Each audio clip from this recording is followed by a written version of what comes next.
Hello and welcome back to our channel. मेरा नाम है यशराज सिंह। आज हम सिफॉय फार्मा की स्टडी के लिए हम पढ़ेंगे फार्माकोग्नोसी, जो कि हमारा पहला चैप्टर होने वाला है अकॉर्डिंग टू सिलेबस ऑफ सिफॉय फार्मा 2026। तो pharmacognosy is a branch of science that deals with plants, animal and minerals.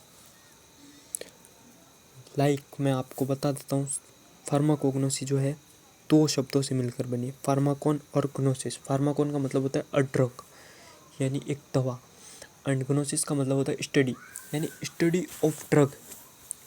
Study of drug he pharmacognosy कहलाती है। अब फार्माकोग्नोसी के अंतर्गत क्या आता है? Plants, animals, minerals. प्लांट्स के बारे में जैसे मैं बता दूं आपको, आज़ादी रचता इंडिका, जो कि हमारा नीम होता है, उसके जो नेचुरल जो यूज़फुल पार्ट्स होते हैं, उस ट्री के यूज़फुल पार्ट जैसे कि तना, पत्ती एंड टहनी, ये सारे यूज़फुल पार्ट्स है। उसकी जड़ भी, जो रूट है, वो भी यूज़फुल पार्ट्स है। सब यूज़फुल पार्ट है, क्योंकि वो हर उसका केमिकल कॉन्स्टिट्यूएंट को निकाल के, एक्टिव केमिकल कॉन्स्टिट्यूएंट जो होता है उसको निकाल करके हमारे दवाओं में यूज़ होता है। नीम है, अफीम है, कोकेन है ना, ये सब का एक्टिव पार्ट्स को, एक्टिव केमिकल कॉन्स्टिट्यूएंट्स को निकाल कर दवाओं के अंदर यूज़ किया जाता है, जो इंडियन मेडिकल है। लेकिन नीम का एक आपने सुना होगा, नीम है हमारे इंडिया की, बट उसको पेटेंट अमेरिका नहीं, ऑस्ट्रेलिया ने करा रखा है पेटेंट, है ना। तो ये नॉर्मल मोटी मोटी बातें आपको ध्यान रखनी है कि नीम को किसने पेटेंट करा रखा है। मान लीजिए आ गया क्वेश्चन, तो आप ध्यान रख सकें इसलिए। तो अगले पर चलते हैं, scope of pharmacognosy. Scope of pharmacognosy में सिर्फ दो स्कोप याद कर लीजिए।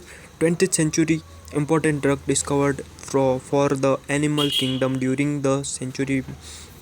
माइक्रो ऑर्गेनिज्म, जो माइक्रो ऑर्गेनिज्म है उस पर स्टडी की गई थी 20th सेंचुरी में। हमारे वैज्ञानिकों ने माइक्रो ऑर्गेनिज्म पर स्टडी की थी, एंड उनसे जो एक्टिव कॉन्स्टिट्यूएंट्स ऑफ ड्रग है वो निकाल करके उन्होंने बताया था कि इन माइक्रो ऑर्गेनिज्म के द्वारा भी हम बीमारियों को ठीक कर सकते हैं। एंड 21th सेंचुरी में केमिस्ट्री एंड जेनेटिक्स के ऊपर स्टडी की गई थी। आपको पता होगा मेंडल जी, जो कि हमारे मटर के पाइसम सेटाइवम जो है उस पर स्टडी की थी। 3 नियम निकाले थे, उन 3 नियम से उन्होंने एक चैप्टर बनाया था। उस चैप्टर को कंप्लीट करके जो स्टडी की थी उन्होंने, वो बताए थे ना। वैसे ही हमारे के वैज्ञानिकों ने केमिस्ट्री एंड जेनेटिक्स के ऊपर स्टडी की थी, प्लांट्स एंड हर्ब्स के ऊपर रिसर्च की।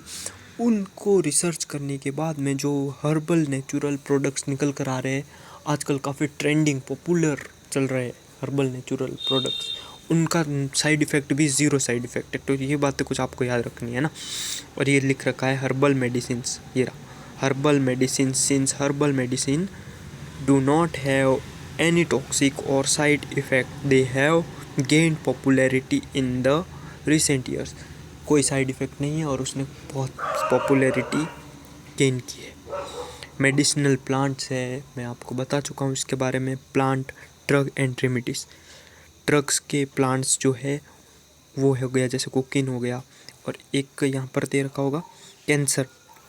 कैंसर को स्टडी, कैंसर ये रहा, और एड्स, कैंसर और एड्स की स्टडी के लिए कुछ प्लांट्स है, जैसे विनका होता है, विनका, विनक्रिस्टिन रोजियस जिसका वैज्ञानिक नाम है। तो वो होता है जिससे हम उसका एक्टिव कॉन्स्टिट्यूएंट निकाल करके कैंसर की दवा बनाते हैं। ठीक है, तो कैंसर में यूज होता है।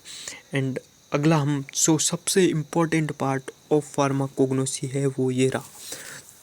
The Greek physician Hippocrates known as father of medicine, father of medicine के नाम से हिपोक्रेटस जी को जाना जाता है। ठीक, Aristotle the renowned,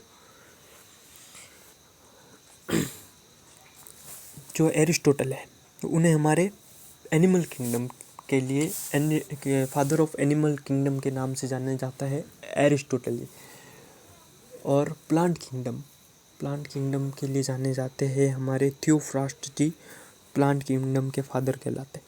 first Indian pharmacist, देखिए मैं फर्स्ट इंडियन फार्मासिस्ट की बात कर रहा हूँ। फर्स्ट इंडियन फार्मासिस्ट है महादेवलाल श्रॉफ जी, जो कि हमारे इंडिया के पहले फार्मासिस्ट थे। और पूरे वर्ल्ड की बात कर लूँ, ग्रीक फार्मासिस्ट थे एक गेलेन जी, वो हमारे वर्ल्ड के पहले फार्मासिस्ट थे। तो ये जो 4-5 बातें मैंने बताई है ना लास्ट की आपको हिस्ट्री में, वो इम्पोर्टेंट है। हिप्पोक्रेटस जी हो गए, एरिस्टोटल जी हो गए, थियोफ्रास्ट जी हो गए, मादर लॉ श्रोफ जी हो गए, गलेन साहब हो गए। तो ये जो हमारे इम्पोर्टेंट फार्मेसी के लिए है कुछ, तो ये है, बता दिया आपको। और हमारे जो फार्माकोग्नोसी में था सिर्फ इतने सही था, है ना। अगला हम पढ़ेंगे फार्माकोडायनामिक्स, फार्माकोकाइनेटिक्स, फार्माकोथेरापेटिक्स, इनके ऊपर स्टडी करेंगे। और मेनली एक स्टडी आती है 1948 एक्ट है एक 1948 एक्ट, जिसमें हर्बल प्लांट्स का, नेचुरल एंड हर्बल प्लांट्स का एक्ट बना था, फर्स्ट एक्ट बना था वो, उसके ऊपर हम स्टडी करेंगे, ठीक है। तो आज की वीडियो में बस इतना ही। एंड वीडियो अच्छी लगी हो तो लाइक, सब्सक्राइब, शेयर ज़रूर कीजिएगा। Thank you. सिफाई फार्मा में आपको अपनी सीट हासिल करनी है। Thank you, bye bye.